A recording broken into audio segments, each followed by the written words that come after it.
Okay guys, तर आपण आजच्या लेक्चरपासून आपल्या थर्ड मॉड्यूलला सुरुवात करतो आहोत. आपण 2 मॉड्यूल्स संपवलेले आहेत. पहिल्या मॉड्यूलमध्ये तर आपण इंट्रोडक्टरी गोष्टी बघितल्या. त्यामध्ये आपण बघितलं की IKS ही एक्झॅक्टली कन्सेप्ट काय आहे, ही सिस्टम नेमकी कशी डेव्हलप झाली आहे, याच्यामध्ये अभ्यास करायचा तर कोणत्या ॲप्टिट्यूडने तुम्हाला अभ्यास करावा लागेल. सेकंड मॉड्यूलमध्ये आपण बघितलं की IKSचा अभ्यास करण्यासाठी तुम्हाला करंट सिस्टममधले चॅलेंजेस आणि प्रॉब्लेम्स समजून घ्यावे लागतील आणि IKS इम्प्लिमेंट करताना तुमच्यासमोर काय काय चॅलेंजेस हे उभे राहू शकतात आणि कशा प्रकारे तुम्हाला IKS इम्प्लिमेंट करण्यासाठी विचार करावा लागेल. तर एवढा सगळा पार्ट आपण या 2 मॉड्यूल्समध्ये कव्हर केला. So now we are going to start with our third module, that is introduction to the history of Bharatiya shastra. So इथे एक गोष्ट लक्षात घ्या की आपण इंडियन नॉलेज सिस्टम्समध्ये कोणते कोणते शास्त्र येतात यांचा एक चार्ट बघितला होता. ओके, तर त्यामध्ये आपण बघितलं की ही जी शास्त्र आहेत ही सगळी कशी डेव्हलप झाली होती, बरोबर. आता आपण यांच्यामधले काही रिप्रेझेंटेटिव्ह शास्त्र जी आहेत ती घेणार आहोत इकडे. But we are going to see their history. Okay, focus on this word, history. So we are going to see how much developed were these shastras in the ancient times. So आत्ता आपण फक्त काय बघणार आहोत तर त्याचे नोटेबल इन्व्हेन्शन्स बघणार आहोत. ओके, किंवा आपण असं बघूया की नोटेबल एक्झाम्पल्स आपण याच्यामध्ये बघणार आहोत. ओके, आणि ते समजून घेण्याचा प्रयत्न करणार आहोत and we will try to relate those examples with our current knowledge. Okay, यामध्ये आपलं कुठलंही असं म्हणणं नाही आहे की त्या पुस्तकांमध्ये दिलेल्या ज्या गोष्टी आहेत त्या जशाच्या तशा अप्लाय करा. No. Okay, because we have seen that it is not at all possible. Direct implementation is not possible. You need to modify some things. तर एक्झॅक्टली तसंच्या तसं आपल्याला इकडे काहीही अप्लाय करायचं नाही आहे. तर आपण फक्त समजून घेणार आहोत. तर का आपण करणार आहोत मेनली, तर we need to understand the development. Okay, आपल्याला त्या पर्टिक्युलर शास्त्रांची डेव्हलपमेंट समजून घेणं महत्त्वाचं आहे, त्यांची डेप्थ समजून घेणं महत्त्वाचं आहे. Okay, and third thing is their approach. तर त्यांचा अप्रोच समजून घेणं आवश्यक आहे. सो या गोष्टी समजून घेण्यासाठी आपल्याला हे बघणं आवश्यक आहे की समजा आपण एखाद्या ब्रांचचा जर विचार केला, जसं की आपण या व्हिडिओमध्ये आपण मॅथमॅटिक्सपासून सुरुवात करणार आहोत. सो मॅथमॅटिक्सचा अप्रोच एन्शंट इंडियन सायन्समध्ये कसा केला गेला होता. ओके, काय काय त्याच्यामध्ये गोष्टी होऊन गेल्या, त्यांनी किती किती डेप्थपर्यंत त्याचा विचार केलेला आहे आणि किती लेवलपर्यंत ते जे शास्त्र होतं ते डेव्हलप्ड होतं. सो हे समजून घेण्यासाठी आपण हे थर्ड मॉड्यूल जे आहे हे तुमच्या करिक्युलममध्ये घातलेलं आहे. ओके, याच्यातल्या ज्या प्रत्येक गोष्टी ज्या आहेत, बऱ्याचशा गोष्टी आता आपण आजपासून जे बघूयात, तर त्या ज्या गोष्टी आहेत त्या ऑलरेडी तुम्हाला मॉडर्न सायन्समध्ये पण दिसतात. ओके, जसं की आपण बोललो की आपल्याला कुठेही असं क्लेम करायचं नाही आहे की ही गोष्ट आमच्याकडे आधी होती किंवा नंतर होती. Okay, we do not want to go into that dispute. Okay, आपल्याला ते काही फारसं डिस्कस करायचं नाही आहे. आपल्याला फक्त काय करायचं आहे, तर आपल्याला या ज्या काही सगळ्या गोष्टी आहेत ना, त्या गोष्टी समजून घ्यायच्या आहेत त्या शास्त्राची डेव्हलपमेंट स्टडी करण्यासाठी. That's all and nothing else. Okay, so we will go with our first shastra. Yes, so mathematics in IKS. So of course we are going to study its history. की किती maths बद्दल आपल्या ग्रंथांमध्ये विचार केला गेला होता. Okay, so we will see these concepts one by one. Before that we will see the position of this mathematics in the whole branches of IKS. Okay, इथे तुम्हाला एक श्लोक दिसतो संस्कृतमधला. तर हा श्लोक खूप ठिकाणी कोट केलेला आहे. फॉर एक्झाम्पल एक याजुष ज्योतिषम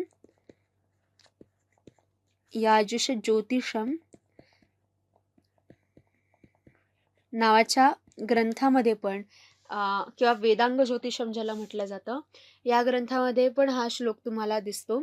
सो हा श्लोक असा की यथा शिखा मयूराणाम नागानाम मणयो यथा तद्वत वेदांग शास्त्राणाम गणितम मूर्धनी स्थितम. सो याचा अर्थ असा होतो, की जसं मोराच्या अ, डोक्यावरती तुरा असतो, नागाच्या डोक्यावरती मणी असतो, तसं जी पण सगळी पण काही शास्त्र आहेत, वेदांग आहे, त्यांच्या डोक्यावरती गणित आहे. म्हणजे see the importance of this particular branch, की मोराच्या पूर्ण शरीरावरती त्याचा जो तुरा असतो हा सगळ्यात वरती असतो. नागाच्या डोक्यावर मणी असतो. तसं यांनी असं म्हटलं, की सगळ्या शास्त्रांमध्ये सगळ्यांच्या डोक्यावरती गणित आहे. सो काय आहे गणित? So we will consider as means as per the ICAS, we will consider it as the art of presentation. Okay, art of presentation. की एखादं नॉलेज आहे, बरोबर? त्याच्यातल्या गोष्टी आहेत. त्या गोष्टी तुम्हाला प्रमाणासकट दाखवायच्या आहेत. त्या गोष्टी ज्या आहेत, त्या तुम्हाला पूर्णपणे लॉजिकली प्रूव्ह करायच्या आहेत. तर तुम्ही मॅथेमॅटिक्सचा आधार घेता. ओके. सो गणिताचा रोल हा सगळ्यात मोठा इकडे तुम्हाला दिसतो. सो खरं तर जरी ते सायन्सची ब्रांच आहे, तरी पण ते स्किल आहे, बरोबर? गणित ही गोष्ट सगळ्यांना नाही जमत. त्यामुळे इथे आपण म्हटलं की it's an art of presentation. कशा तुम्ही गोष्टी समोर आणता आहात. ओके. सो सी गणित हा जो शब्द आहे ना, जसं आपण मागच्या काही लेक्चर आधी आपण बघितलं होतं, की वेदांग जी आहेत त्यांच्यामध्ये एक निरुक्त नावाचं वेदांग येतो. So it tells you that how a particular word is originating. What is the origin of this particular word? So जर तुम्ही गणित हा शब्द जर का बघितला ना, तर गणित या शब्दामध्ये रूट काय आहे? रूट वर्ड काय? सो गण. सो गणचा अर्थ होतो to measure. So anything that can be measured can become in mathematics. So it's all about measurement, okay, and the skills of measurements. So a tool आहे basically. गणित हे काय आहे? हे टूल आहे. तर सिंपल कन्सेप्ट आहे मॅथेमॅटिक्सची ICAS मध्ये. So it's a science of measurement and art of presentation. Okay. And याचा जर का तुम्ही रोल बघितला, प्रत्येक जे शास्त्र असतं ते कोणत्या तरी गरजेतून उत्पन्न झालं असतं, राईट? काहीतरी त्याची आवश्यकता असते ना, म्हणून त्या शास्त्राचा रोल असतो. सो जर मॅथ्सचा रोल तुम्ही जर का बघितला ना, तर मॅथ्सचा रोल काय आहे? So it's in applied position. म्हणजे शास्त्रातल्या ज्या पण काही कन्सेप्ट तुम्हाला दिसत आहेत ना, त्या अप्लाय करताना तुम्हाला ज्या अडचणी येतात किंवा त्या अप्लाय करताना तुम्हाला काही बेस राहावा, तुमच्याकडे काही वर्क राहावं, पेपर वर्क राहावं. तर त्याच्यासाठी हे जे गणित आहे ना, हे तुम्हाला मदत करतं. सो मग तुम्ही जर का बघितलं, की जर का हे अप्लाइड आहे किंवा हे ऑक्झिलरी आहे, सप्लिमेंटरी फॉर्ममध्ये जर का हे यूज केलं जातं, तर याचे ॲप्लिकेशन एरिया कोणते-कोणते होते, जर का तुम्ही बघितलं तर? तर it can be used to solve problems in architecture. So आर्किटेक्चरमध्ये याचा खूप मोठा रोल आहे. ओके. Architecture, constructions. ओके. जसं तुम्ही समजा जर का हरप्पन सिव्हिलायझेशन बघितले, तर त्याच्यामध्ये जे टाउन मॅनेजमेंटचे जे काही एक्झाम्पल्स तुम्हाला दिसतात, तिकडे मॅथेमॅटिक्स खूप जास्त वापरलेलं आहे. राइट? सो अशा प्रकारे तुम्हाला म्हणजे एखाद्या दुसऱ्या ब्रांचमध्ये तिथे काहीतरी उभं करायचंय तुम्हाला, तिथं काहीतरी तुम्हाला प्रोडक्टिव्ह काम करायचंय, तर त्याच्या ॲक्युरसीसाठी मॅथेमॅटिक्स वापरलं गेलेलं आहे. जसं की आपण आत्ताही वापरतो. बरोबर. पण आत्ताचं जे मॅथ्स आहे, ते खूप तुम्हाला एका कुठल्या फॉर्ममध्ये तुम्ही यूज करता असं म्हणता येईल, की तुम्हाला ते प्रूव्ह करायचं असतं. बरोबर. काही गोष्टी ज्या आहेत त्या तुम्हाला प्रूव्ह करायच्या असतात, कन्फर्म करायच्या असतात. तर त्या गोष्टी कन्फर्म करण्यासाठी तुम्ही मॅथ्सचा आधार घेता. तसा इकडे त्याच्यापेक्षा जास्त मॅथ्सचा जो आधार घेतलेला आहे, तो ऑक्झिलरी फॉर्ममध्ये एखादी गोष्ट उभी करण्यासाठी केला गेलेला आहे. So second, we can say second important sister branch of this mathematics is astronomy and astrology. So if you see the Jain mathematics हा एक सेपरेट अभ्यासाचा विषय आहे. तर तिकडे तुम्हाला दिसेल की ज्योतिषामध्ये वगैरे खूप जास्त उपयोग केलेला आहे या मॅथेमॅटिक्सचा.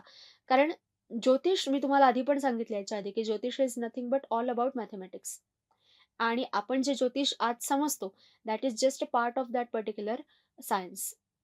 सो सगळं जे तुम्ही मॅथ्स शिकतात ना, त्याचं ॲप्लिकेशन तुम्हाला ज्योतिषामध्ये दिसतं. देन एक खूप इम्पोर्टंट भाग आहे, खरं तर हा पहिले यायला पाहिजे. तिथे मॅथ्सचं आपल्याला आपल्याकडे झालेली डेव्हलपमेंट जी आहे ती पहिल्यांदा दिसते. ग्रँड फॉर्ममध्ये दिसते. That is in the construction of वैदिक अल्टर्स. अल्टर म्हणजे काय? तुम्ही सगळेजण यज्ञ हा शब्द ऐकून असाल. तर तो यज्ञ जिथे केला जातो ना, ती वेदी, यज्ञवेदी. यज्ञवेदी म्हणजे अल्टर. ओके. म्हणजे ते यज्ञकुंड वगैरे जे आपण म्हणतो ना, तर पूर्वी ती जी वेदी आहे ती बांधून घेतली जायची आणि ते इतकं सिंपल नसायचं. त्याच्यामागे खूप मेजरमेंट्स असायचे. सो सर्वात पहिल्यांदा आपल्याला आपल्याकडच्या मॅथ्सचा जो आविष्कार आहे ना, तो इथे दिसतो. आपण बघणार आहे ते. आपण पुढे जाणार आहे त्याच्यामध्ये. सो शुल्बसूत्र हा जो काही प्रकार आहे ग्रंथांचा आपल्याकडचा, तिकडे तुम्हाला सगळ्यात पहिल्यांदा काय दिसतं, तर हे मॅथ्स जे आहे ते डेव्हलप्ड फॉर्ममध्ये आपल्याला दिसतं.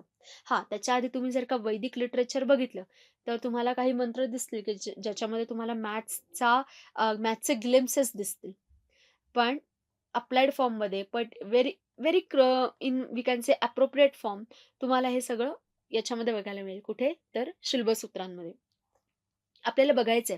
आता आपण काय करणार आहोत? आपण आता मॅथेमॅटिक्सच्या ब्रांचेस बघून घेऊ, की ज्या सिस्टर ब्रांचेस आहेत, ज्या समजून घेणं तुम्हाला खूप जास्त आवश्यक आहे. आणि मग आपण एक एक जो मॅथेमॅटिशियन आहे ना, जो पूर्वी ज्याने खूप महत्त्वाचे रोल परफॉर्म केले, तर त्याच्याबद्दल माहिती करून घेणार आहे. सो मॅथेमॅटिक्स समजून घेताना तुम्हाला या 4 फील्ड्सचा वापर किंवा 4 फील्ड्सचा जो अभ्यास आहे, तो करणं आवश्यक ठरतं. जसं आपण मगाशी म्हटलं, काय, की तुमच्या ह्याच्यामध्ये तुमच्या रोल्समध्ये, अप्लाइड फॉर्ममध्ये तुम्हाला मॅथेमॅटिक्स कुठे-कुठे कामाला येतं? तुम्हाला सगळ्यात पहिल्यांदा मॅथेमॅटिक्स इंजिनिअरिंग अँड आर्किटेक्चरमध्ये कामाला येतं. बिकॉज तुम्हाला मशिनरी बनवायची आहे, तुम्हाला मोठे-मोठे स्ट्रक्चर्स बनवायचे आहेत. तर त्याच्यासाठीचं लागणारं जे पण काही मॅथ्स आहे, त्याचे कॅल्क्युलेशन्स, त्याचे मेजरमेंट्स वगैरे हे आपल्या जुन्या ग्रंथांमध्ये तुम्हाला दिसतात. ओके. कुठली पण वास्तू उभी करायची असेल, तर जमिनीची मोजमाप, बरोबर? त्याच्यावरती बेसिक मेजरमेंट्स ते कसे घेतले जावे, त्याच्यासाठीचे टूल्स. सो टूल्समध्ये काय आणणं, तर ॲक्युरसी आणणं. याच्यासाठी सगळ्यात पहिल्यांदा मॅथ्स जे आहे ते या ब्रांचेसमध्ये वापरलं गेलं. ओके. टाईम कॅल्क्युलेशन हा जो भाग आहे आपल्याकडचा, हा खरं तर बेसिकली ज्योतिषाचाच भाग आहे. पण तरीही आपल्याला टाईम कॅल्क्युलेशनसाठी मॅथ्स जे आहे ते खूप जास्त कामाला येतं. सो आपल्याकडे टाईम कॅल्क्युलेशन, कालगणना ज्याला म्हणतात, तर हा जो भाग आहे, हा आपल्याला खूप जास्त आवश्यक ठरतो आणि तो आपल्याकडच्या सायन्सेसचा एक खूप इम्पॉर्टंट पार्ट आहे. तर तुम्ही बघू शकता, की तुम्ही जर का थोडं डिटेलमध्ये याच्यामध्ये गेलात, तर मग सर्वात जो सूक्ष्म भाग आहे आपल्याकडचा, ते परमाणूंपासून सुरू होतं, बरोबर? आणि मग ते वाढत मग पुढे वर्षापर्यंत जातं, बरोबर? नंतर मग कालगणनेचे वेगळे-वेगळे भाग येतात त्यात आणि ते खूप मोठे-मोठे अंक जे आहेत, ते आपल्याला दिसायला लागतात. कल्पापर्यंत वगैरे ते चाललं जातं. तर हे जे पण काही आहे म्हणजे कॅलेंडर, आपल्याकडचे जे सगळे कॅलेंडर्स बनवले गेले, त्याच्यामध्ये मॅथेमॅटिक्सचा खूप सारा वापर केला गेला आणि कधीतरी आपण या विषयावरती सेपरेट बोलत जाऊ. ओके, बोलूयात. तर जसं रोमन कॅलेंडर आहे, जुलियन कॅलेंडर आहे, ग्रेगोरियन कॅलेंडर आहे. ओके, तसं आपल्याकडे पण आहे कॅलेंडर. आपल्याकडे पण सौर कॅलेंडर आहे, आपल्याकडे पण चांद्र कॅलेंडर आहे. तर हा सगळा जो ग्रहीय गती जे असतात, वेगळ्या-वेगळ्या ग्रहांच्या ज्या गती असतात, तर त्यांचा अभ्यास करून आपल्याकडे हे कॅलेंडर्स बनवले गेले आणि त्याच्यासाठी मॅथ्स जे आहे ते खूप जास्त कामाचं ठरलं आणि मॅथ्सचा रोल त्याच्यामध्ये हा खूप मोठा होता. ओके. तर खूप छोट्या-छोट्या गोष्टींचा अभ्यास यांनी त्याच्यामध्ये केलेला आहे आणि हा सगळा पसारा जर का आवरायचा असेल, तर हे अंकगणित त्याच्यामध्ये खूप जास्त कामाला येतो. ओके. तर टाईम कॅल्क्युलेशन याच्यासाठी मॅथ्सचा आपल्याकडे खूप मोठा रोल नेहमीच राहिलेला आहे. ओके. नंतर एस्ट्रॉनॉमी आणि एस्ट्रोलॉजी, खगोलशास्त्र, ज्योतिष वगैरे यामध्ये सुद्धा गणित जे आहे ते खूप इम्पॉर्टंट रोल प्ले करतं. गणित जे आहे ते जसं आपण म्हटलं ना, की प्लॅनेटरी मोशन्स ज्या आहेत सगळ्या, तर या प्लॅनेटरी मोशन्सचा अभ्यास करत आपल्याला गणित जे आहे ते इम्पॉर्टंट माहिती देतं आणि या सगळ्या ज्या गती आहेत त्या कशा आपल्या ग्रहावरती, आपल्यावरती प्रभाव पाडतात, हे समजून घेण्यासाठी आपल्याला मॅथेमॅटिकल कॅल्क्युलेशन्स हे मदतीला येतात. आणि म्हणूनच मॅथ्सचं खूप मोठं ॲप्लिकेशन तुम्हाला या फील्ड्समध्ये दिसतं. जसं आज आपण म्हणतो ना, की मॅथेमॅटिक्ससाठी आपल्याला मॅथेमॅटिक्सचे ॲप्लिकेशन्स तुम्हाला आता बेसिक जे ऑपरेशन्स आहेत, ते तुम्हाला कुठे-कुठे बघायला मिळतात. सगळीकडे फिजिक्समध्ये लागतं, केमिस्ट्रीमध्ये लागतं, लाईफ सायन्सेसमध्ये लागतं.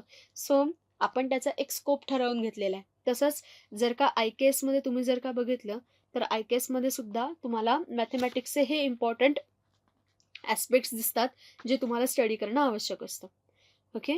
सो जे खगोलशास्त्र ज्याला आपण म्हणतो, तर जे इम्पॉर्टंट ज्या कन्सेप्ट्स आहेत खगोलशास्त्रातल्या, त्या सगळ्या मॅथेमॅटिक्सच्या आधारे या लोकांनी सिद्ध केलेल्या आहे. ओके. तर एक बुक आहे याच्यासाठी, Indian science and technology in the 18th century, असं धर्मपाल म्हणून जे आहेत, ज्यांची माहिती आपण पुढे घेणार आहोत. तर असं एक पुस्तक आहे, ते तुम्ही नक्की याच्यामध्ये बघू शकता. आणि हे सगळं मेजर करण्यासाठी आपल्याकडे वेगळे मशिनरी पण बनवल्या गेलेल्या आहेत. म्हणजे टाईम कॅल्क्युलेशनसाठी म्हणा, किंवा जसं आपल्याकडे घड्याळ हे एक मशीन आहे, तसे आपल्याकडे वेगळे याच्यासाठी यांनी मशिनरी बनवल्या, जसं नाडीवलय यंत्र, यष्टी यंत्र, घटी यंत्र, चक्रयंत्र, शंकुयंत्र वगैरे. तर हे सगळं तुम्हाला याच्यामध्ये बघायला मिळेल. तर त्याच्यासाठी तुम्ही जे भास्कराचार्य आहे, ज्यांची आपण आता पुढे माहिती घेणार आहोत, तर भास्कराचार्यांनी लिहिलेला एक इम्पॉर्टंट ग्रंथ आहे याच्यावरचा, जो मॅथेमॅटिक्ससाठी पण खूप महत्त्वाचा आहे, तो म्हणजे सिद्धांत शिरोमणी. तर हा सिद्धांत शिरोमणी ग्रंथ तुम्ही याच्यासाठी रेफर करू शकता. आणि याच्यामधली जर का तुम्हाला मशिनरी बघायची असेल, तर त्याचा यंत्राध्याय तुम्ही जरूर बघू शकता. ओके. तर अशा प्रकारे गणना या सगळ्या केल्या जातात. म्हणजे बेसिकली जिकडे गणना आहे ना, जिकडे मेजरमेंट्स आहेत ना, तिकडे मॅथेमॅटिक्स आहे. कारण गणित या शब्दामध्ये जो रूट वर्ड आहे तो आहे गण, ज्याचा अर्थ होतो मेजरमेंट्स, गणना करणे. ओके. तर हा जो भाग आहे हा याच्यामध्ये सगळ्यात जास्त इम्पॉर्टंट आहे. आता आपण जेव्हा पुढे जातो आहोत, तेव्हा आपल्याला काही इम्पॉर्टंट कंट्रीब्युटर्स होऊन गेले, ज्यांची माहिती घेणं इम्पॉर्टंट आहे, आणि त्यांनी कोणते ग्रंथ लिहिले, त्यांनी कोणत्या इम्पॉर्टंट थिअरी मांडल्या मॅथेमॅटिक्समधल्या, ते आपल्याला याच्यामध्ये घ्यायचे आहे. आता हे जे कंट्रीब्युटर्स आहेत त्यांना इन्स्पिरेशन काय होतं, तर ऑफकोर्स यांना इन्स्पिरेशन होतं ते म्हणजे वैदिक वाङ्मय. ओके. सो वैदिक literature was the inspiration for all this people.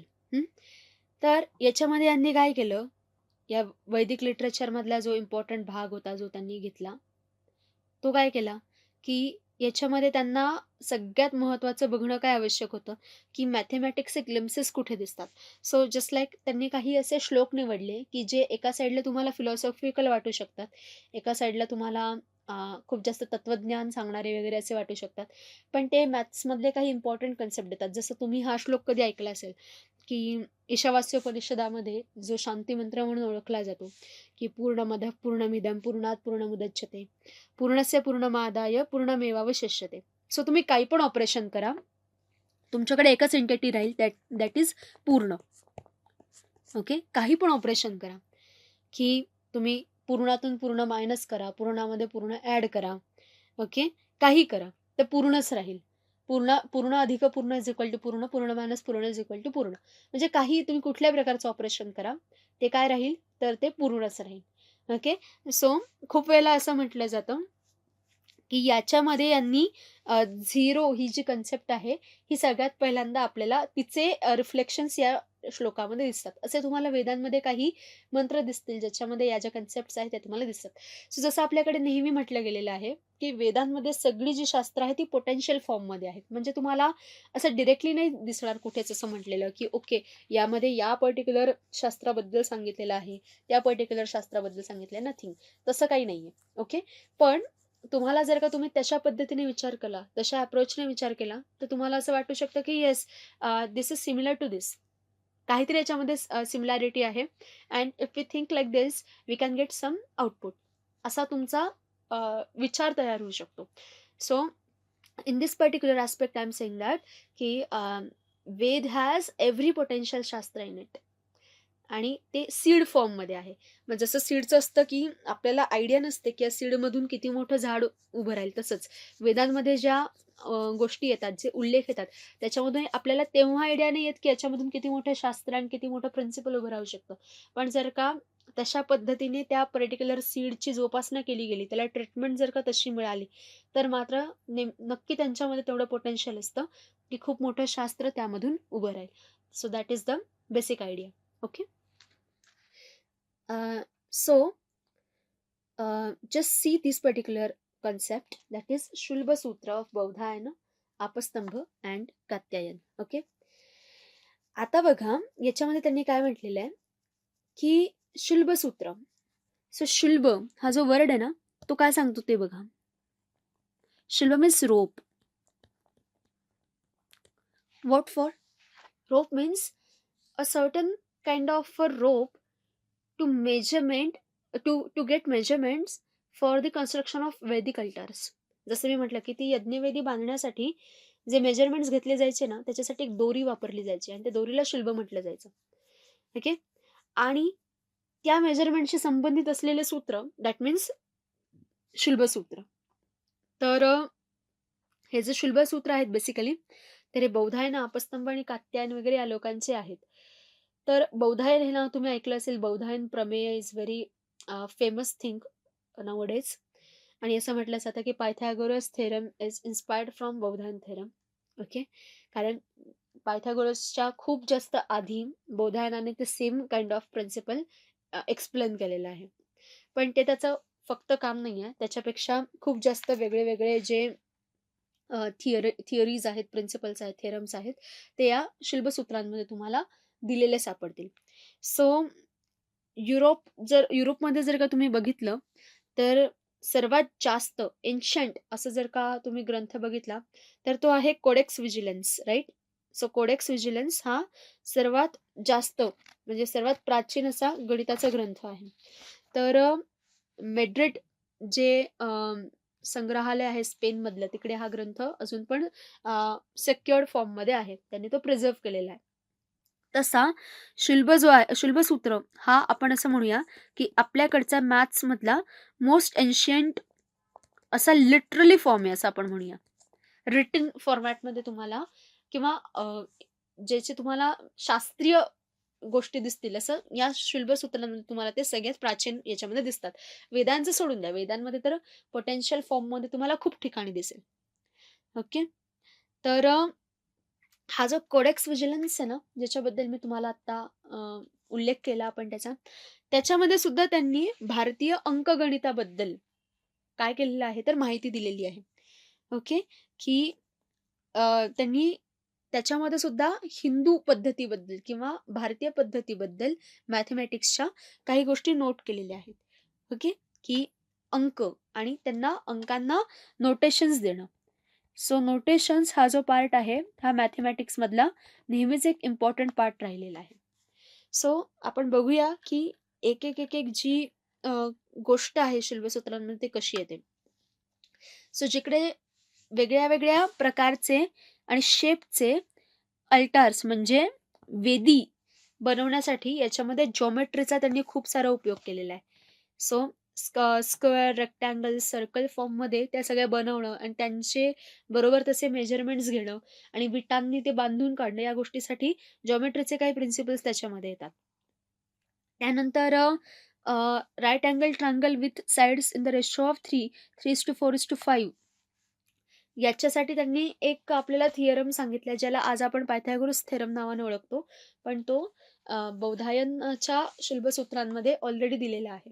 आणि तुम्ही पिरियड जर का याचा बघितला सो अराउंड 800 BC आणि पायथागोरसचा पिरियड तुम्ही बघू शकता काय आहे. Okay. And then if you want you can compare. Okay. we do not want any kind of dispute and we do not want to compare anything, but still आपल्याकडे या ज्या सगळ्या गोष्टी आहेत या अशा फॉर्ममध्ये दिल्या होत्या. त्यानंतर त्यांनी स्क्वेअर रूट्स काढण्याची जी टेक्निक आहे ती पण तिकडे दिली होती. ओके. रॅशनल नंबर वगैरे दिला होता. आणि ह्या स्क्वेअर रूट त्यांनी फक्त काढला नाहीये, तर या स्क्वेअर रूटचे ऑपरेशन्स पण त्यांनी दिले आणि त्या ऑपरेशन्सने त्यांनी एक जॉमेट्रिक मेथड प्रपोज केली आणि त्याच्याशी रिलेटेड त्यांनी कन्स्ट्रक्शन शुल्ब सूत्रांमध्ये सांगितलेलं आहे. ओके. सो नुसतं त्यांनी मॅथमॅटिक्स म्हणजे ते कॅल्क्युलेशन अंक मांडले नाही आहेत त्यांनी. सो त्यांनी त्याचं ऍप्लिकेशन सांगितलंय. मी आधीच म्हटलं की मॅथ्स आपल्याकडे नेहमी ऑक्झिलरी किंवा अप्लाइड फॉर्ममध्ये होतं. So this is the basic idea behind that. Okay. नंतर तुम्ही जर का बघाल तर इरेशनल नंबर्स पण त्यांनी सांगितलेले आहेत. पुन्हा एकदा स्क्वेअर रूट वाल्या ज्या काही व्हॅल्यूज आहेत आणि त्याच्याशी रिलेटेड जे कन्स्ट्रक्शन्स त्यांना करायचे आहेत, तर त्याच्यासाठी त्यांनी ही नंबर सिस्टम पण त्यांच्या ग्रंथांमध्ये दिलेली आहे. डिस्पाइट ऑफ दॅट त्यांनी काही रेशोज सांगितलेत, प्रपोर्शनल्स सांगितलेले आहेत, की मेजरमेंट्स घेताना त्यांनी या सगळ्या ऑपरेशन्सचा विचार केलेला आहे आणि मग मेजरमेंट्स दिले आणि मग त्यांनी कन्स्ट्रक्शन करायला सांगितलंय. सो सिंपल असं इतकं नाही की इतक्या लेंथचा, इतक्या विड्थचा, इतके सिंपल त्यांचे कन्स्ट्रक्शन्स नाहीये. So those constructions are the very good examples of geometrical science. आणि जॉमेट्रीमध्ये या सगळ्या गोष्टींचा उपयोग करून ते कन्स्ट्रक्शन्स करायला ते आपल्याला सांगतात. ओके. नंतर नोटेशन्स. मी म्हटलं ना की भारतीय गणिताचा सगळ्यात मोठा जर का काही वैशिष्ट्याचा भाग असेल, कॅरेक्टरिस्टिक असेल, तर ते म्हणजे आपले नोटेशन्स, की आपली सिम्बलायझेशनची पद्धत जी आपण आजही वापरू शकतो. तर मोठ्या मोठ्या मॅथमॅटिकल ऑपरेशन्ससाठी, मॅथमॅटिकल क्वांटिटीजसाठी सोप्प पद्धतीने त्यांनी काय दिलेलं आहे, ते मॅथमॅटिकल नोटेशन्स दिलेले आहे. And it might be the oldest known example of giving notation to mathematical entities. Okay. नंतर जसं जॉमेट्रीमध्ये त्यांचा हा एवढा सगळा ग्रोथ ग्राफ आहे, तसं त्यांचा अल्जेब्रिक कन्सेप्ट पण त्यांनी त्याच्यामध्ये मांडलेले आहेत. So but it is directly related to construction only. So त्यांनी काही लिनियर इक्वेशन्स दिलेले आहेत which are related to altar means yajnavedi construction. So not only that, ते यज्ञवेदी बांधण्यासाठी सर्वात जास्त कसला वापर करत असतील तर इष्टिका, विटांचा वापर करायचे ते. सो या ज्या विटा आहेत तर त्या सिलेक्ट करताना किंवा त्यांचं प्रपोर्शन वगैरे बघताना so area and volume calculation सुद्धा त्यांचा एक इम्पॉर्टंट भाग होता. सो डिफरंट जॉमेट्रिक शेप्स जेव्हा त्याच्यामध्ये त्यांना त्या विटा एक्सपेक्टेड होत्या किंवा त्यांचे कन्स्ट्रक्शनचे युनिट्स एक्सपेक्टेड होते, तेव्हा त्यांच्या एरिया आणि कॅल्क्युलेशनचा सुद्धा, एरिया आणि व्हॉल्यूमचा सुद्धा त्यांनी त्याच्यामध्ये खूप सारा उपयोग करून घेतलेला आहे. अँड बेसिक अरिथमॅटिक ऑपरेशन्स जे आहेत, जसे आपले आहेत addition, subtraction, multiplication and division, याचा तर ते त्यांच्या प्रत्येक कन्स्ट्रक्शनमध्ये खूप सारा उपयोग करून घेतात. सो हे आपल्याकडच्या मॅथमॅटिक्सचं सगळ्यात जुनं आपण असं म्हणूया तर प्रेझेंटेशन आहे. आणि या सगळ्यात जुन्या प्रेझेंटेशनमध्ये आपलं जे मॅथ्स आहे हे इतक्या डेव्हलप्ड फॉर्ममध्ये होतं की ज्याचं ॲप्लिकेशन जे आहे ते काय आहे, तर ते कन्स्ट्रक्शन, यज्ञवेदींचं निर्माण. तर त्या निर्माणासाठी त्यांना या ज्या सगळ्या गोष्टी आहेत त्या आवश्यक होत्या. तर यावरती एक खूप सुंदर पुस्तक आहे, इंग्लिशमध्येच आहे. सो रपू कुलकर्णी म्हणून जे आहेत, तर यांनी याच्यावरती एक पुस्तक लिहिलेलं आहे. So I will post this name into the description of this video. Okay, you can check. आणि त्याच्यावरती त्यांनी ॲक्च्युली याचे डायग्राम्स वगैरे काढून दाखवलेले आहेत की कसं हे जे सगळे जे ऑपरेशन्स इकडे दिलेले आहेत, हे ऑपरेशन्स ॲक्च्युली तेव्हा कसे अप्लाय केले जात असावेत, याचं त्यांनी त्यांच्या अभ्यासातून, त्यांच्या रिसर्चमधून मॉडेल्स दिलेले आहेत. आणि हे ऑपरेशन्स आपल्याला ॲक्च्युली तिकडे वर्क करताना दिसतात. Okay. So this is the concept of Shulba Sutras from Baudhayana. Okay. Yes. So very important, Aryabhatta. Okay. आर्यभट्टांचं नाव आपल्याला सगळ्यांना माहिती आहे, सगळ्यांना. म्हणजे ज्यांना त्यांनी काय विशेष केलं हे जरी माहिती नसेल तरी सुद्धा आर्यभट्ट हे नाव आपण खूप स्कूल लेवलपासून ऐकून असतो. आणि त्यांचं जे कॉन्ट्रीब्युशन आहे सगळ्यामध्ये, म्हणून आपला जो फर्स्ट सॅटेलाइट आहे भारताने सोडलेला, लॉन्च केलेला आहे, त्याला आपण आर्यभट्टांच्या कार्यावरनं इन्स्पायर्ड होऊन नाव दिलेलं आहे, त्यांना ट्रायब्यूट देण्यासाठी. सो आर्यभट्टांचं नाव जेव्हा आपल्याला येतं, आपण जेव्हा ऐकतो, तेव्हा त्यांचं सगळ्यात पहिलं आणि महत्त्वाचं कॉन्ट्रीब्युशन जे मॅथमॅटिक्स याच्यामध्ये आहे ते म्हणजे कॅल्क्युलेशन ऑफ पाय. ओके. सो त्यांनी पायची जी व्हॅल्यू दिलेली आहे ती ही आहे, 3.1416 which is very close to our known value, right? So त्यांनी ही जे कॅल्क्युलेशन आहे ते त्यांच्या ग्रंथांमध्ये करून पण दिलेलं आहे. त्याच्यामुळे पायचे कॅल्क्युलेशन्स जे आहेत ते आपल्याकडे केले जात होते, राईट? नंतर त्यांनी ट्रिग्नोमेट्रीचे काही जे फंक्शन्स आहेत ते सुद्धा त्यांच्या ग्रंथामध्ये मेन्शन केलेले आहेत. त्यांनी नावं पण दिलेत बघा त्याच्यासाठी, ज्या, ओके, उत्क्रमज्जा, ओके, असं त्यांनी दिलेले. आणि not only this, he has provided some trigonometric tables also, की जसे आत्ता आपण टेबल्स वापरतो ना ट्रिग्नोमेट्रीसाठी, तसे त्यांनी सुद्धा त्यांच्या ऑपरेशनसाठी सुटेबल असे ट्रिग्नोमेट्रीचे टेबल्स त्यांच्या ग्रंथामध्ये दिलेले आहेत, राईट? नंतर जसं एक त्यांची कन्सेप्ट आहे स्फेरिकल एस्ट्रॉनॉमी. तर हे थोडंसं ॲस्ट्रॉनॉमिकल फील्डमधलं ॲप्लिकेशन आहे, की त्यांनी प्रॉपर कॅल्क्युलेशन्स करून सगळे, म्हणजे सगळे distances, force and gravitational force, हे सगळं प्रॉपरली कॅल्क्युलेशन करून त्यांनी सोलर सिस्टमचं मॉडेल पण प्रपोज केलेलं आहे आपल्या ग्रंथामध्ये. आर्यभटीय असा त्यांचा ग्रंथ आहे. त्याच्यामध्ये त्यांनी हे प्रॉपरली व्यवस्थित सांगितलं सुद्धा की सोलर सिस्टमचं पॉसिबल मॉडेल काय असेल. And again it is very related to, or we can say very similar to our known model of today. Okay. नंतर इक्वेशन्स ज्या आहेत, तर लिनियर अँड क्वाड्रॅटिक इक्वेशन्स ज्या आहेत त्या सॉल्व्ह करण्यासाठीचे रूल्स वगैरे सुद्धा त्यांनी आपल्याला त्यांच्या ग्रंथांमध्ये दिलेले आहेत. आणि त्या ज्या काही गोष्टी आहेत त्या आपल्यासाठी खूप जास्त सध्या आवश्यक ठरू शकतात. And he has propose very basic equations. Okay. And we can derive complex equations from those basic equations only. तर या ज्या ज्या गोष्टी आहेत या पण तुम्हाला या ग्रंथांमध्ये बघायला मिळतील. सो जे मॅथमॅटिक्सचे लोक आहेत आपल्या या सगळ्या कोर्समध्ये, तर त्यांनी या गोष्टीकडे फोकस करायला हरकत नाही. नंतर मी जसं तुम्हाला सांगितलं की टाइम कॅल्क्युलेशन हा एक इम्पॉर्टंट भाग आपल्याकडे नेहमीच होता. तर त्यांनी एक्झॅक्ट आपलं जे 1 वर्ष असतं तर त्याचं ड्युरेशन काय ते काढलं बघा त्यांनी.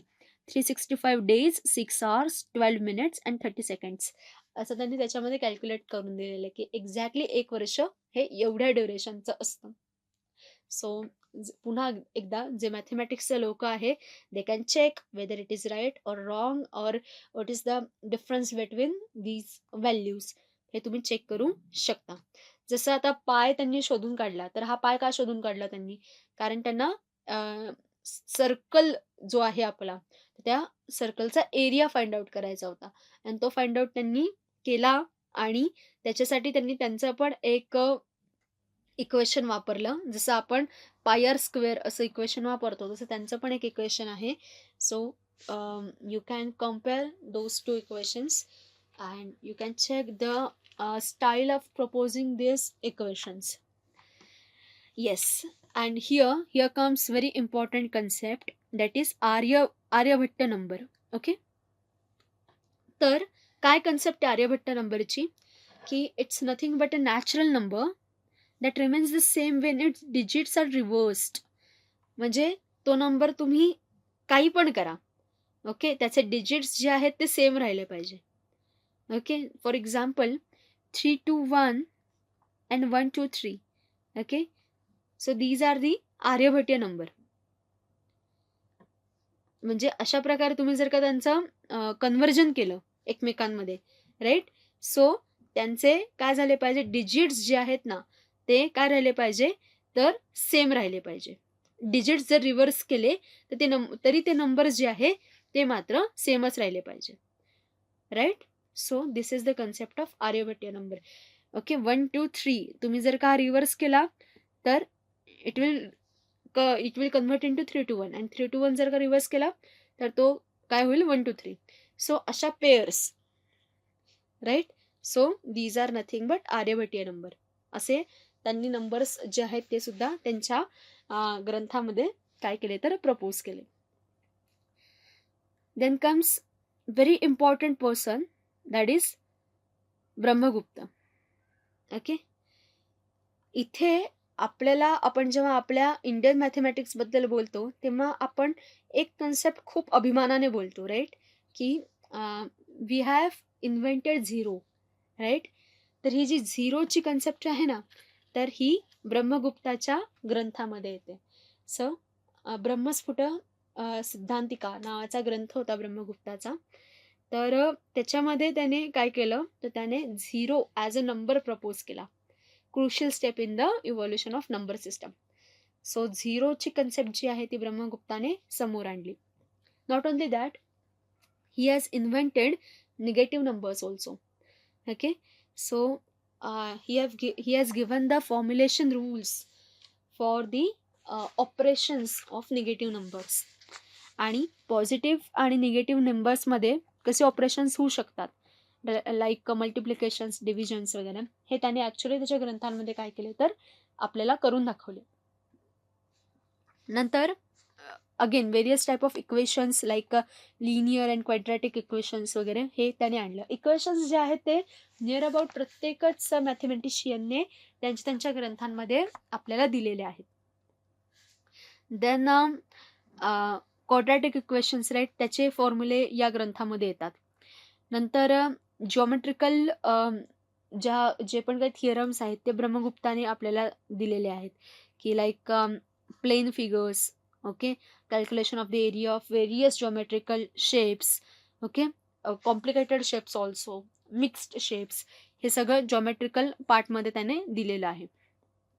Then again planetary motion, eclipses, position of the celestial bodies, हे या सगळ्याचे मेनली डिस्टन्सेस, यांचे अर्थपासून असलेले डिस्टन्सेस आणि त्याचे होणारे इफेक्ट्स आपल्यावरती आणि त्याचं मॅथमॅटिकल प्रूफ, राईट, हे सगळं यांच्या अभ्यासाचा इम्पॉर्टंट भाग राहिलेला आहे. And again very important thing, Brahmagupta's formula. Okay, so त्याचा फॉर्म्युला काय आहे, area of a cyclic quadrilateral, right. तर याचा एरिया फाइंड आउट करण्यासाठी त्याने एक स्पेशल फॉर्म्युला डिराईव्ह केला. And this particular formula is known as Brahmagupta's formula. So जसं असतं ना की प्रत्येकाचं काहीतरी एक स्पेशल इन्व्हेन्शन असतं, तसं या लोकांचे इन्व्हेन्शन्स आहे. जसं आर्यभट्टाचा आर्यभट्टीय नंबर होता, राईट, तसा हा ब्रह्मगुप्ताचा फॉर्म्युला आहे की area of a cyclic quadrilateral. तर तो त्याने कसा तयार करायचा, कसा फाइंड आउट करायचा, याच्यासाठीची एक मेथड दिली आहे. And that is known as Brahmagupta's formula. Okay, yes. So this is again very important concept. Bhaskaracharya, important contributor. Okay, तर भास्कराचार्यांनी मॅथमॅटिकल फॉर्ममध्ये तर गोष्टी लिहिल्याच, त्याच्याबद्दल काही वादच नाही, पण त्यांची जी मेथड होती ना हे सगळं लिहिण्याची, दॅट वॉज व्हेरी इंटरेस्टिंग. कारण त्यांच्या ग्रंथाचं नाव होतं लीलावती. ओके,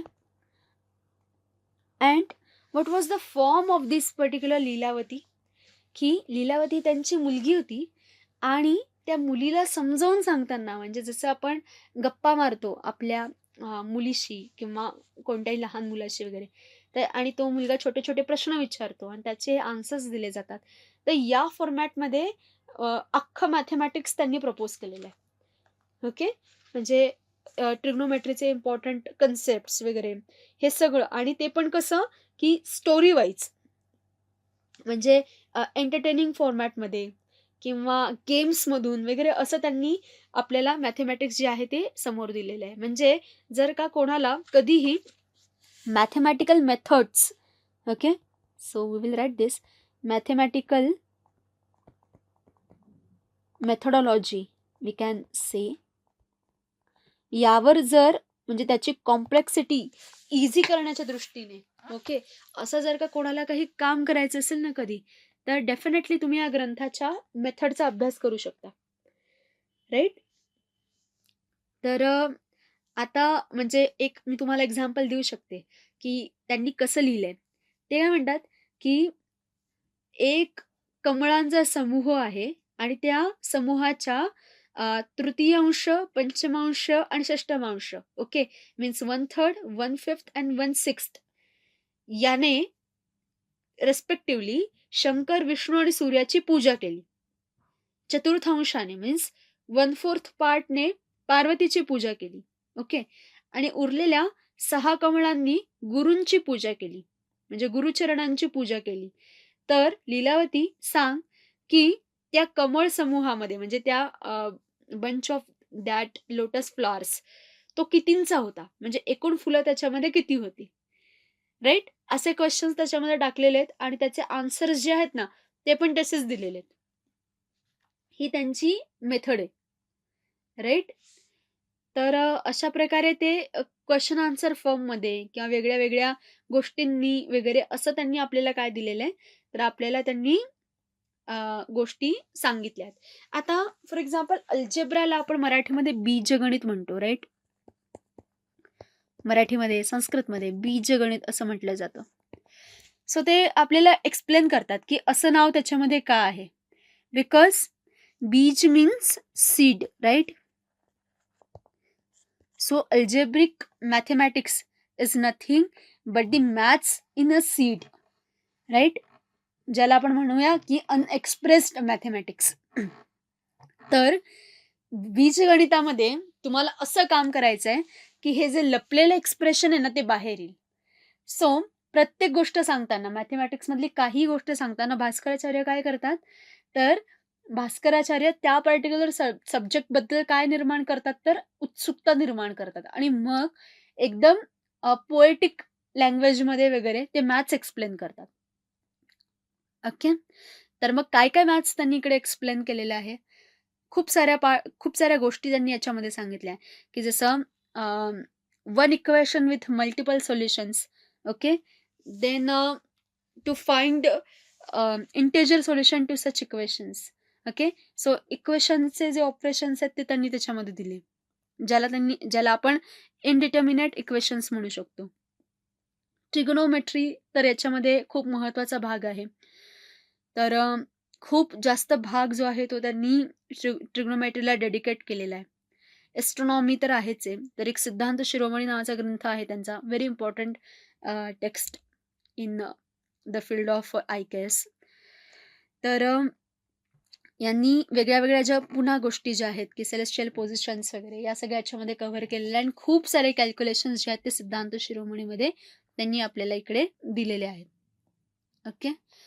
नंतर असं म्हटलं जातं की हे जे अल्जेब्रा आहे ना, तर हे अल्जेब्रा आपल्याकडे उत्पन्न झालं भारतामध्ये आणि एक अरेबिक एक्सपर्ट होता, अरेबिक स्कॉलर होता, मूसा अल खवारिझमी असं त्याचं नाव आहे. मूसा अल खवारिझमी. तो साधारणपणे 9व्या शतकामध्ये भारतामध्ये आला, 9th सेंच्युरी, आणि त्याने इथे तो मॅथेमॅटिक्स शिकला आणि त्याने एक पुस्तक लिहिलं, अलिझेब ओएल मुकाबिला. अलिझेब ओएल मुकाबिला असं एक पुस्तक लिहिलं त्याने आणि मग अशा प्रकारे आपल्याकडचे जे अल्जेब्रिक सगळ्या ज्या गोष्टी आहेत ना, त्या मग युरोपमध्ये, अरेबिक रिजन्समध्ये वगैरे पोचल्या असं म्हटलं जातं. आता हा जो भाग आहे हा किती खरा आहे, याच्यामध्ये किती तथ्य आहे, हा पुन्हा आपल्याला रिसर्चचा मुद्दा आहे. ओके. नंतर कॅल्क्युलेशन्समध्ये ॲक्युरसी आणण्यासाठी काय केलं पाहिजे? कुठल्या गोष्टी ज्या आहेत, कुठल्या मेथड्स आहेत, त्या कशा वापरल्या पाहिजेत, हे त्यांनी आपल्या ग्रंथामध्ये दिलं. म्हणूनच असं म्हटलं जातं, की he was the first Indian mathematician to provide precise values for various astronomical parameters. बाकीच्यांच्या व्हॅल्यूजमध्ये तुम्हाला असं नाही की सगळ्यांनी सेम व्हॅल्यूज प्रपोज केल्या. पण त्याच्यापैकी जर का तुम्हाला ॲक्युरसी चेक करायची असेल, तर नेहमी भास्कराचार्यांची ॲक्युरसी ही सर्वात वरच्या लेव्हलला जाऊन पोहोचते. Okay. So Bhaskaracharya was known for his accuracy in the calculation, right? तर अशा प्रकारे इथे जे काही तुम्हाला आत्ता सांगितलेल्या आहेत गोष्टी, तर या सगळ्या तुम्हाला तुमच्या या ग्रंथांमध्ये जर का तुम्ही हे ग्रंथ बघाल, तर नक्कीच तुम्हाला बघायला मिळतील. Yes, one more person, that is Mahaviracharya. Okay. Jain mathematics. So त्यांनी नंबर थिअरी दिली. नंतर नंबर सायन्स, नंबर सिस्टम जी आहे ती आपल्याकडे तोपर्यंत खूप जास्त डेव्हलप झालेली होती. ओके. सो त्यांनी नंबरचे जे फंक्शन्स आहेत ते प्रपोज केले. त्यांचा गणित सार संग्रह नावाचा ग्रंथ होता. ओके. तर त्यांनी अगेन इक्वेशन्स सॉल्व्ह करण्याच्या मेथड्स दिल्या, अप्रोच दिले अल्जेब्रिक प्रॉब्लेम सॉल्व्हिंगसाठी आणि मोठे मोठे जे नंबर्स आहेत, कॉम्प्लेक्स नंबर्स आहेत, तर ते नंबरसुद्धा या मेथडने हँडल करणं शक्य झालं. नंतर actually this scientist means this mathematician was focused for the algebraic faculty algebraic branch. पण तरी पण त्यांनी जॉमेट्रीबद्दल सुद्धा आपल्याला त्यांच्या ग्रंथांमध्ये इन्फॉर्मेशन दिलेली सापडते. आणि सर्वात महत्त्वाचं काम म्हणजे जैन कॅलेंडर. त्यांचं जे कॅलेंडर त्यांनी तयार केलं फॉर रिलिजियस फेस्टिवल अँड ऑब्झर्वन्सेस, तर जैन कॅलेंडर जे आहे ते महावीराचार्यांचं आहे आणि त्याच्यामध्ये त्यांनी ॲक्युरेट टाइम कॅल्क्युलेशन केलेलं सापडतं according to the Jain tradition. Okay, yes. So आता आपल्याला बघायचं आहे की आपण मॅथमॅटिकल हिस्ट्री बघितली, कोणी काय काम केलं हे आपण बघितलं. But now we are going to see some features of this branch of mathematics and we will check whether we can use the concepts proposed by these mathematicians in the current system or not. काय आपण करू शकतो की आपल्याला याच्यामधलं काही जो भाग आहे तो वापरता येईल. See, today mathematics is very developed. Okay, आपल्याकडे खूप सारे थिअरम्स आहे, खूप सारे रूल्स आहेत, आपण खूप कॉम्प्लेक्स मॅथमॅटिक्स वापरतो, आपल्याकडे कॉम्पिटेशनल मेथड्स आहेत, हे सगळं आहे. पण तरीही आपण याच्यातल्या काही ज्या गोष्टी आहेत त्या वापरू शकतो का? फॉर एक्झाम्पल, आपण एन्क्रिप्शनची जी मेथड आहे, कोडिंगची मेथड आहे, ओके, न्युमरेशनची मेथड आहे, ती वापरू शकतो का यांची? So we will check all these things. Okay, okay. So here comes very important concept of Vedic mathematics. तुम्ही हे लहानपणी वगैरे ऐकलं असेल की वैदिक मॅथ्स, त्याचे क्लासेस वगैरे असतात खूप सारे. तर काय आहे वैदिक मॅथ्स बेसिकली? याच्यामध्ये काय आहे? तर पुरीचे जे शंकराचार्य होते, भारती कृष्णतीर्थ म्हणून, सो त्यांनी 8 वर्षांसाठी काम केलं बरंच. आणि त्यांनी एक गणितीय पद्धत शोधली, मॅथमॅटिकल मेथड शोधली, ज्याला त्यांनी एक नाव दिलं, एक असं म्हणजे या नावाने ते फेमस आहे. That is mathematics without tears, असं त्याला म्हटलं गेलं. Maths without tears. Okay, so seriously, maths without tears,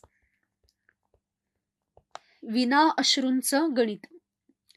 because he is स्टेटिंग that this maths is very entertaining, very interesting, and because of that you will not gate tears in your eyes. Maths तुम्हाला अवघड वाटणार नाही याच्याने. आणि मग त्यांनी काय दिलं? त्यांनी 16 मेजर आणि 13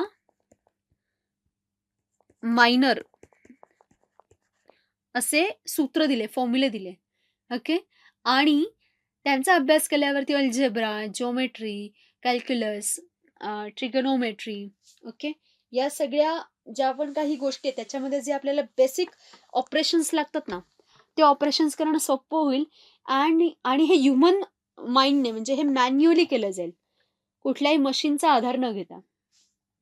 ही कन्सेप्ट त्यांनी याच्यामध्ये मांडली आणि त्याची ही 16 मेन सूत्र त्यांनी दिली. सो ती सूत्र मी तुमच्यासाठी इथे समोर ठेवलेली आहे.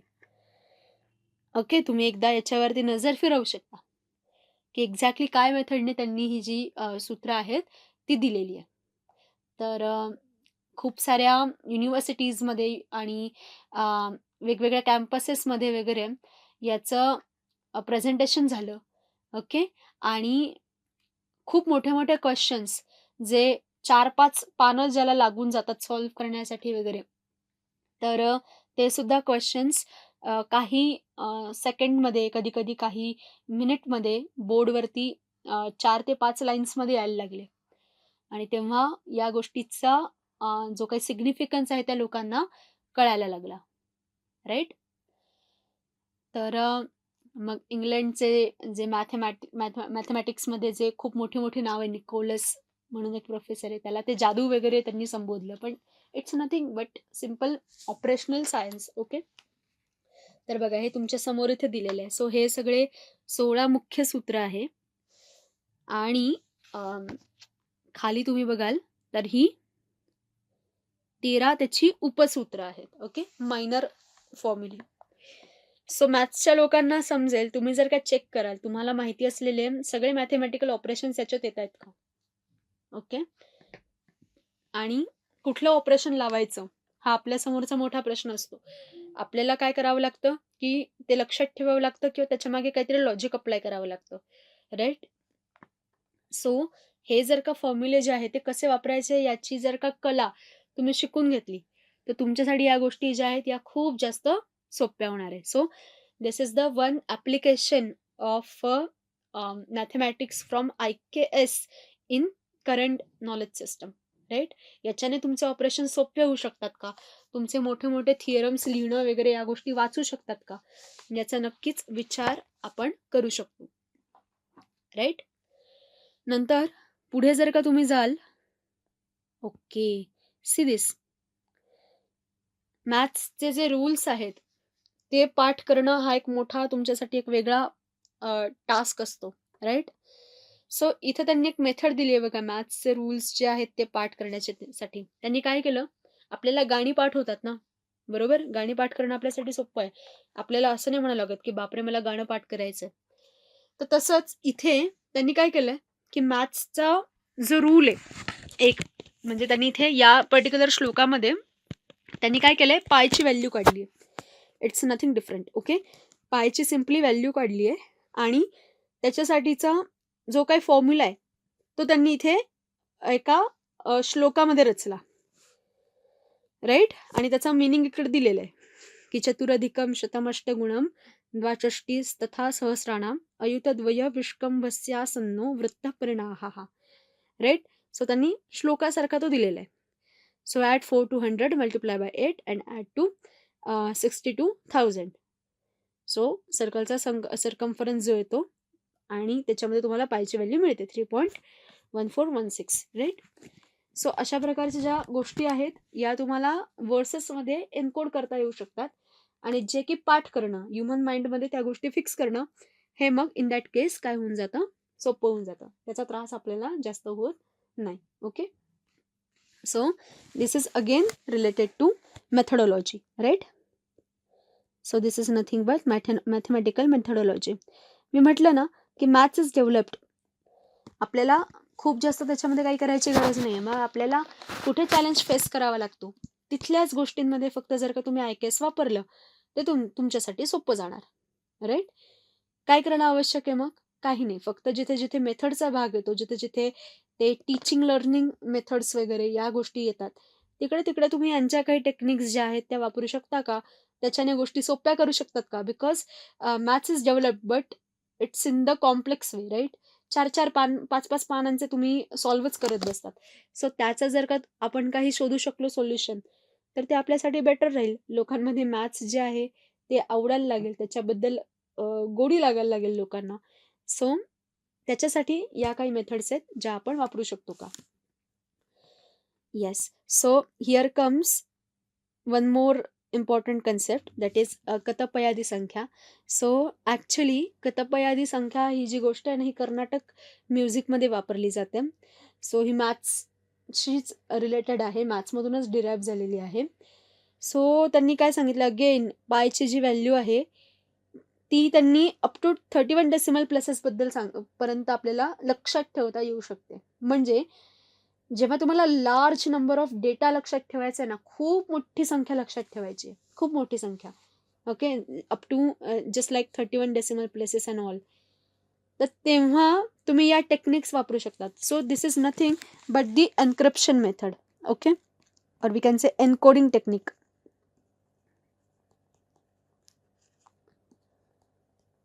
सो बघा ते काय करतायत, कतपयादी संख्या. ओके, सो याच्यामध्ये काय काय येतं, क, त, प आणि य पासून पुढे. सो तुमचे जे पण काही वर्णमाला आहे ना, क, ख, ग, घ, ङ, तर त्याला नंबर देत जायचे. ओके, क, ख, ग, घ, ङ, ओके, नंतर च, छ, ज, झ, ञ, ओके, आता मी कलर चेंज करते.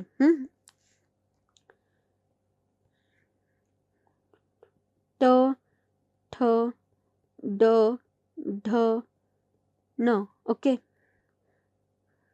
त थ द ध न आणि प फ ब भ म. राईट. सो आता काय करायचं, याला नंबर्स देत जायचे. म्हणजे क विल बी 1, ख विल बी 2, 3, 4, 5, 6, 7, 8, 9, 10.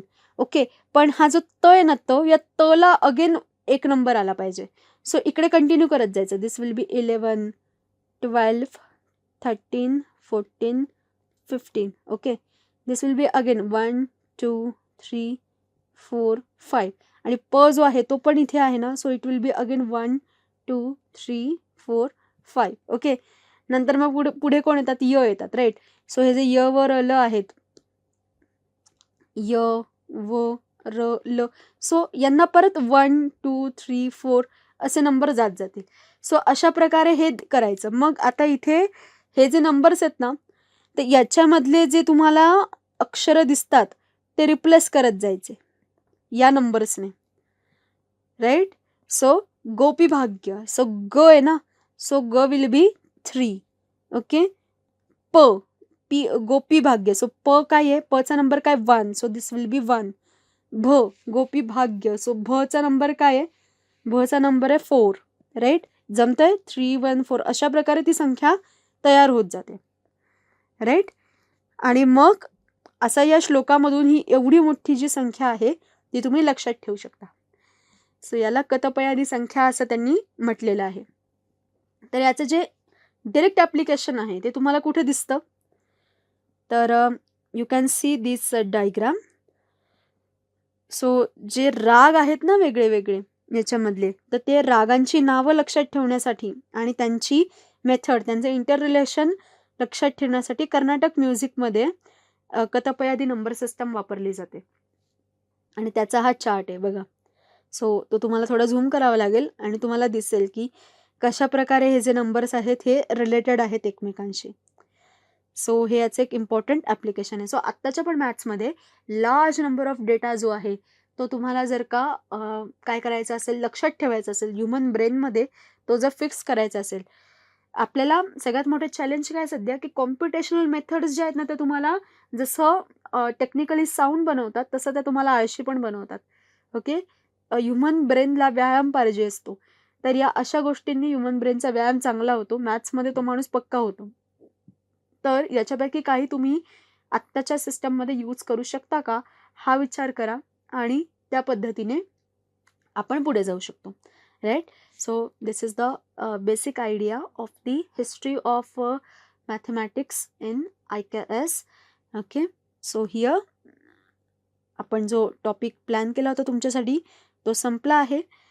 तर इथे आपण काय काय घेतले पॉईंट्स आपण आत्तापर्यंत, तर आपण बघितलं की हिस्ट्री जी आहे मॅथ्सची ती काय आहे, सगळ्यात प्राचीन लिटरेचर मॅथमॅटिक्सचं आपल्याकडे कुठलं होऊन गेलं, त्यानंतर वेगवेगळ्या लोकांनी कसे तिकडे कॉन्ट्रीब्युशन्स दिले या फील्डमध्ये, त्याच्यानंतर आपण बघितलं की याचे फीचर्स काय आहेत यांनी मांडलेल्या गोष्टींचे, आणि या गोष्टी ज्या आहेत या आत्ताच्या पण गोष्टींमध्ये, आत्ताच्या पण सिस्टम्समध्ये आपण कशा वापरू शकतो.